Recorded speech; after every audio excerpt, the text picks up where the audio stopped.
You know, one of the hardest things for me to do recently has been keeping my peace of mind. While I'm going after the things that I'm trying to achieve, while I'm going after these goals, while I'm going after all these really high ambitions, I'm having to constantly remind myself, take care of myself.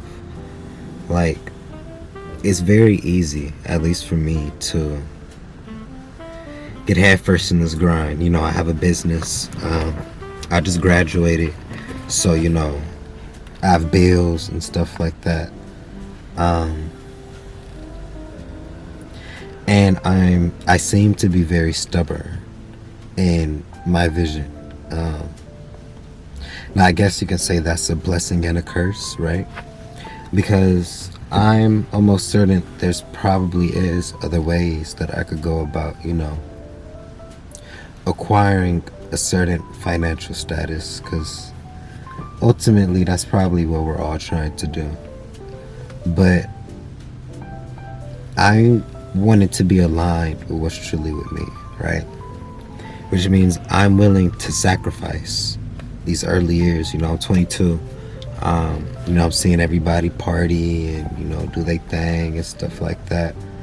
Um, People graduating and stuff like that. Kudos to all y'all. I graduated too. I just graduated too, but it's not really my focus. And yeah, I just using this time to really build is forcing a lot of character development. I feel like I'm having to learn how to manage my mental health. I'm having to learn how to, read my energy levels. Like, am I doing too much? Am I not doing enough? Truly trying to align myself with what I was truly put here to do. Because something's telling me you'll feel it when you're doing something that you're meant to do.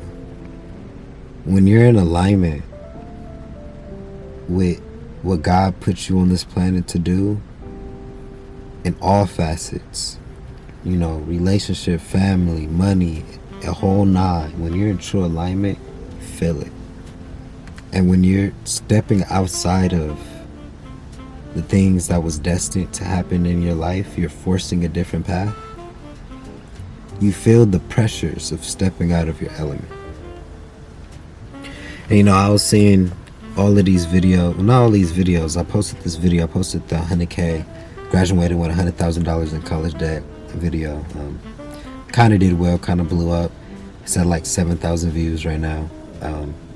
My most viewed long form video too. So thank you guys to the ones who are still here, watching the videos and stuff.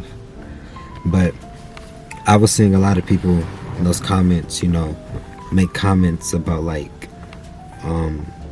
oh, that's just part of growing up, being a man, and you need to, in other words, get your life together, and all this like other like crazy shit, right?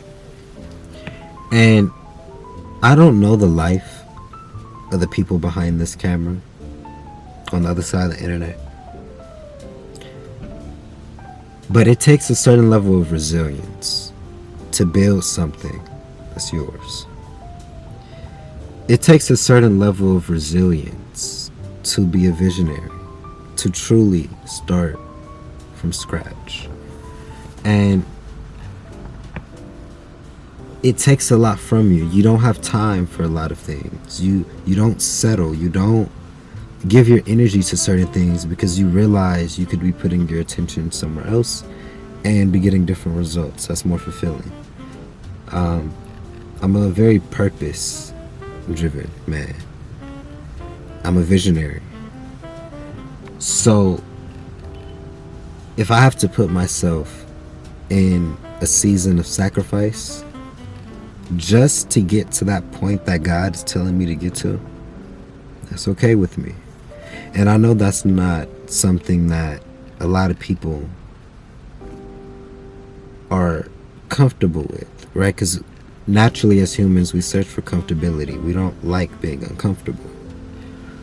But something I'm realizing is that comfortability doesn't always bring you what you're asking for. You see, comfortability has this very big tendency of bringing a spirit of complacency. Now, I'm not saying being complacent is wrong, right? Because you should always be content and happy with where you are. But we have to look at it for what it is. If there's something that you don't like, you have to put your best foot forward, and remove the energies that don't align with it. So yeah, I guess it's just like a little vent session, because I'm having to like tell myself, bro, go to the gym, bro, go for a walk, bro, go eat, bro, go sleep. Like, I'm literally having to tell myself to take care of myself, because of how dear and how cherished and just how important my goals, my ambition, just the things that I see are. I'm putting myself on the back burner. But I'm happy I'm at a place where I can acknowledge that, right? Because once you can acknowledge certain things like this, it's inevitably going to get fixed, right? You're going to inevitably, because once you set the intent on something, it unfolds how it's supposed to. All you needed to do was set the thought, just bring awareness to it. That saying, ignorance is a bliss, is a real thing. Once you're aware of it, it'll make its way, you get what I'm saying? It'll fix itself.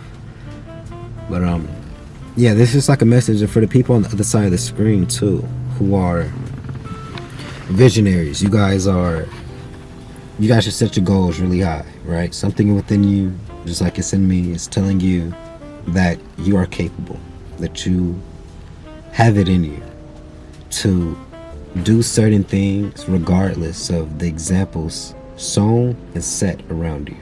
I'm talking to you guys. Make sure you guys are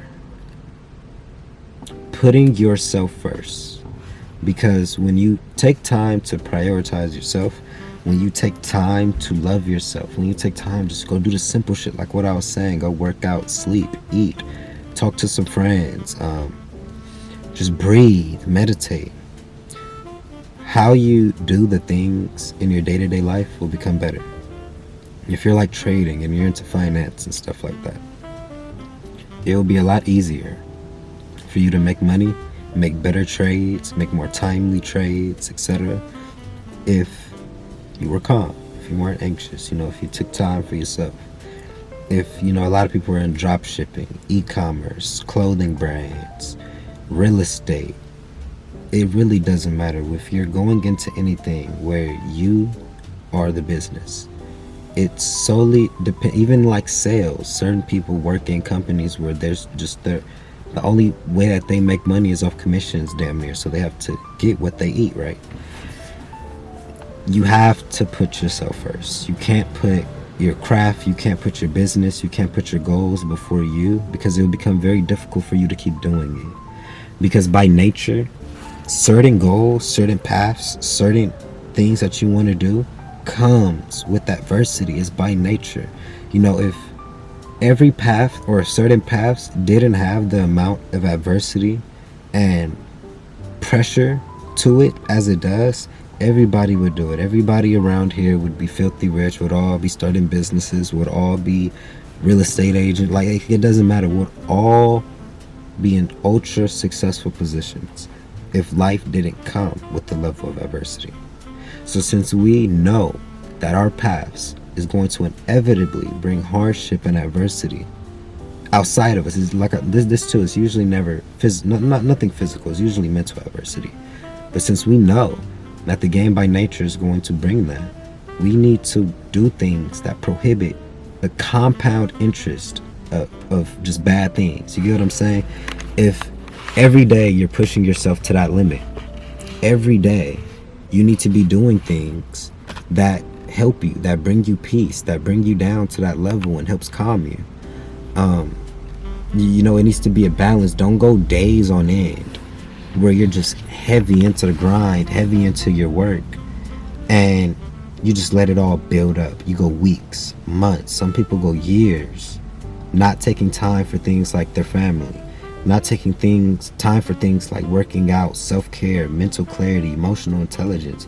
Don't let that build up, because if it builds up, there's not always the guarantee that you're going to be able to work through it or have the strength to work through that level of hardship and that amount of emotional baggage. Once you start feeling emotional baggage, start releasing it. Start figuring out a way to calm yourself and refocus. And it'll be easier to do it on a day-to-day basis. A lot of that crash out mentality that we be facing, y'all be going through in y'all day-to-day lives, is because you aren't taking enough time to release it. If you were releasing even on the small things, when those big things happened, you would have more room, you would have more space inside of you to interpret and digest what's actually unfolding so you can make the best decision. So yeah, y'all, I love y'all. Be safe. And yeah, we turning up this year. I love y'all.